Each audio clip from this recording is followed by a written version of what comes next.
বলা বাহুল্য যে নমরুদ কিন্তু 400 বছর বেঁচে ছিল, এবং 400 বছর হায়াত পাওয়ার পরে সে মনে করছিল যে সে কখনো মারা যাবে না। এরপরেই সে নিজেকে খোদা দাবি করা শুরু করেছে আর কি। এই বাচ্চা ছেলেটা বড় হতে লাগলো। যারা সমাজকে পরিবর্তন করে তারা কিন্তু সমাজের স্রোতে গা ভাসায় না। নবী সাল্লাল্লাহু আলাইহি ওয়াসাল্লামের জন্মটা একটু মিলাই এটার সাথে। আমাদের নবীও ঠিক এরকমই একটা সমাজে জন্ম নিয়েছেন।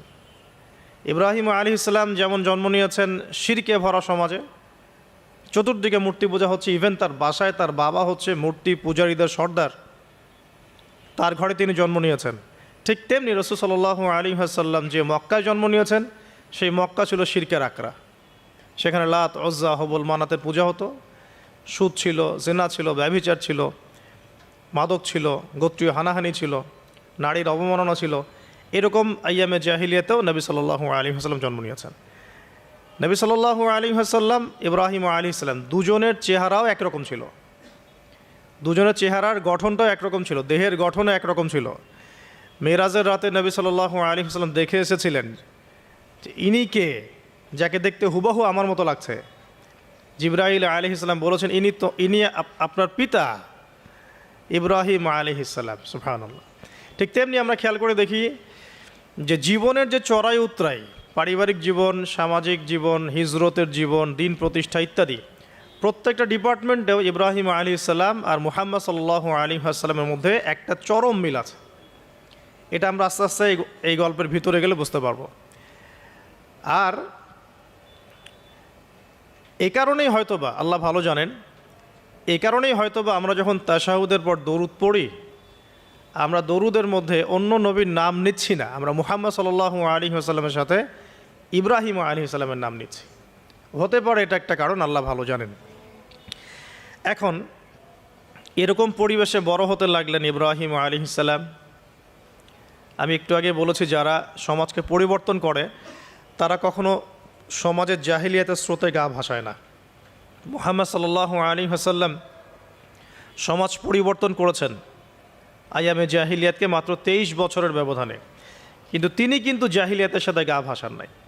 তিনি কখনো সুদ খাননি, তিনি কখনো মূর্তি পূজা করেন নাই, তিনি কখনো কোনো অন্যায় গুনাহ করেন নাই, তিনি কখনো মাদকদ্রব্যের কাছেও যান নাই, কিন্তু সমাজটা ছিল এগুলোতে নিমজ্জিত। ঠিক ইব্রাহিম আলাইহিস সালামের ক্ষেত্রেও সেম। তিনি একজন প্রধান পুরোহিতের ঘরে জন্ম নিয়েও কখনো মূর্তির ধার কাছে যান নাই। বরং একটু যখন বড় হচ্ছেন, একটু বড় বলতে ম্যাচিউরড, আমাদের টিকটক প্রজন্মের মতো না। এরা 20-30 বছর হয়ে গেলেও ম্যাচিউরড হয় না, বুদ্ধি প্রতিবন্ধী, বিকলাঙ্গ। ইভেন ইদানিং আমাদের মেয়েরা ছেলে হচ্ছে আর কি।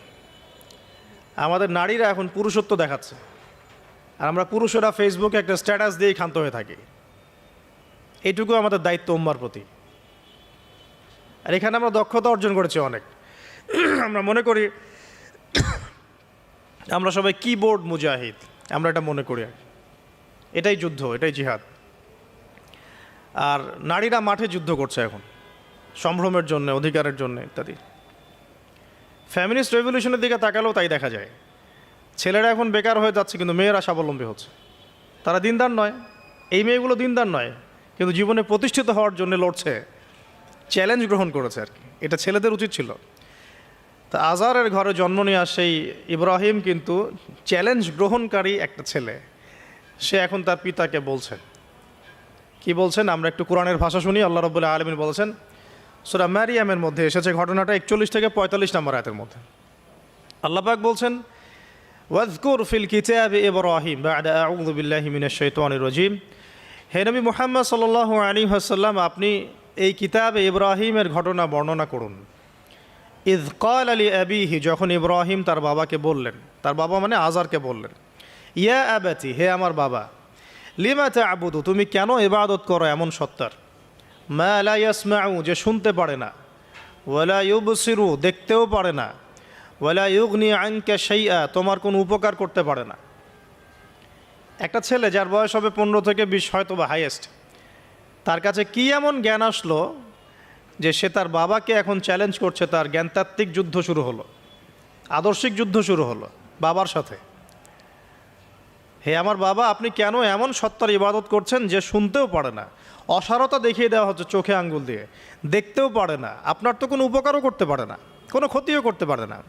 ওয়ালাম ইউগনি আনকা শাইআ, ইয়া আবাতি, হে আমার বাবা, ইয়া আবাতি ইন্নী আখাফু আন ইয়ামাসসাকা আযাবুম মিনার রাহমানি ফাতাকুনা লিশ-শাইতানি ওয়ালিয়্যা, হে আমার বাবা, আমি ভয় পাচ্ছি যে আপনার উপরে না আবার আল্লাহ পাকের গজব নেমে আসে এবং আপনি শয়তানের ওলি না হয়ে যান। ওলি মানে কি?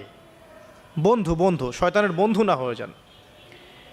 ইয়া আবাতি ইন্নী ক্বাদ জাআনি মিনাল ইলম মা লাম ইয়াতিকা ফাত্তাবি'নি আহদিকা সিরাতান সাওয়্যা। কি চমৎকার কথা!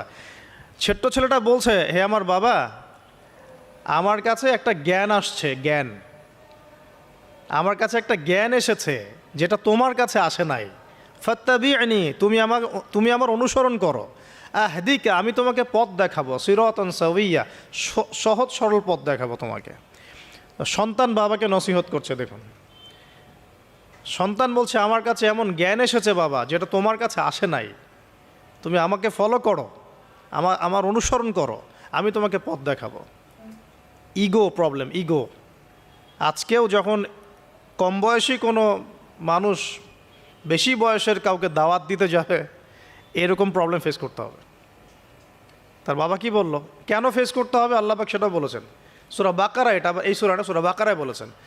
ওয়া ইযা কিলা লাহু ইত্তাকিল্লাহ, কিছু মানুষ আছে যাদেরকে যদি বলা হয় আল্লাহকে ভয় করুন, আখাযাতহুল ইজ্জাতু বিল ইসম, তাদের প্রেস্টিজে লাগে। এক কথায় কি? প্রেস্টিজে লাগে, প্রেস্টিজ নষ্ট হয়। আখাযাতহুল ইজ্জাতু বিল ইসম ফাহাসবুহু জাহান্নাম, আল্লাহ বলছেন ওর জন্য জাহান্নামই যথেষ্ট। তো এখনকার সমাজে এই প্রবলেমটা আপনারা ফেস করবেন।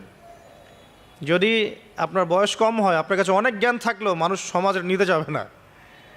আপনি ক্রিপ্টোকারেন্সি নিয়ে কথা বলছেন, এক শ্রেণীর ধর্মনেতাই আপনার পিছনে লেগে যাবে। আপনি ইসলামিক রেভলিউশন নিয়ে কথা বলবেন, ইসলাম এস্টাবলিশমেন্ট নিয়ে কথা বলবেন, ইউনিটি নিয়ে কথা বলবেন, উম্মার করণীয় নিয়ে কথা বলবেন। আপনি এই বয়সে, এত ছোট বয়সে আপনি উম্মার প্রবলেমসগুলো ফাইন্ড আউট করে সেগুলো সলিউশন নিয়ে কথা বলবেন, এত বড় সাহস আপনার? এটাই প্রবলেম এখন। অথচ চমৎকার একটা বিষয়, আমাদের সমাজে এগুলো দেখা যায়, অন্য কোথাও দেখা যায় না। কোনো ড্রাইভারকে জিজ্ঞাসা করবেন, কোনো ড্রাইভারকে জিজ্ঞাসা করবেন, তার স্কিল সম্পর্কে জিজ্ঞাসা করবেন যে আপনার স্কিল কেমন। একটা অ্যান্সার দিবে সে, আমি 10 বছর থেকে চালাই, বা 15 বছর থেকে চালাই, আমি 27 বছর থেকে গাড়ি চালাই। মানে তার এই বয়সটাই হচ্ছে স্কিলের মানে দলিল, সার্টিফিকেট।